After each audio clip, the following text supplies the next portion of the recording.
High, তুমি ছাদে এসে দাঁড়িয়ে আছো কে? তোমাকে একটা কথা খবর চাই, তত সময় হয় না। 10 তলার সামনে গেছিলাম, একটা 3 পিস পছন্দ হয়েছে। দাম দর করে থিয়াছি 1500 টাকা চাই। 1500 টাকা দাও, যে 3 পিসটা নিয়ে আসি। আরে দেরে থাকবো না কি ঘাস কাটমু। আর তুমি এতক্ষণে কি কইলা? 10টা সামনে গেছিলে, একটা 3 পিস পছন্দ হয়েছে, 1500 টাকা দাও। তাতে কি বিট মারা? হ্যাঁ, তে কি বিট মারা? তোমাকে টাকা দিন চাইলে আসলে কয়দিন আগে না তোমাকে 4 3 পিস কিনে এনে দিলাম। সেই 3 পিস মিলে গেল কোনে? হ্যাঁ, আবার এখানে একটা উঠ করে একটা 3 পিস পছন্দ হয়েছে, ওটি আমাকে কিনে এনে দেন নাকি? এত বিট মারে আমার টাকা পয়সা নাই, কিনে দিলাম না। তুমি কিনে দিবা না? দিবা না তুমি? থাকো, দিবা না? আমি বাপের বাড়ি যামুগা, এখনই যামুগা। যাক বাবা, আলহামদুলিল্লাহ পয়সা জামুগা। তুমি যদি বাপের বাড়ি যাও তাহলে যে কি যে শান্তি পামু।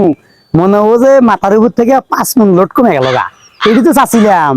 যাও যাও যাও যাও বাপের যাও যাও যাও যাও ভাগো ভাগো ভাগো ভাগো। তুমি কি কইলা? আমি যামুগা?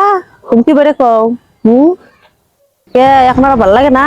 এখন আমাকে যাবার কও, এত সহজ না। এখানে যাবো, হাড্ডি খামু, মাংস খামু, গুদ্দা খামু, ফেপসা খামু, তারপরে যাবো, তার আগে না। তুমি কি কইলা কি কইলা? কথা কথা হুশ মতো করে বুঝছো। আজকে তোমার একদিন আমার যে করে নাগে বুঝছা, আমার সাহস দিতে পারছি না। এই জন্য মানুষজন কয় যে বইয়ের মাথা তুলবে, মাথা উল্টে আগে দেয়।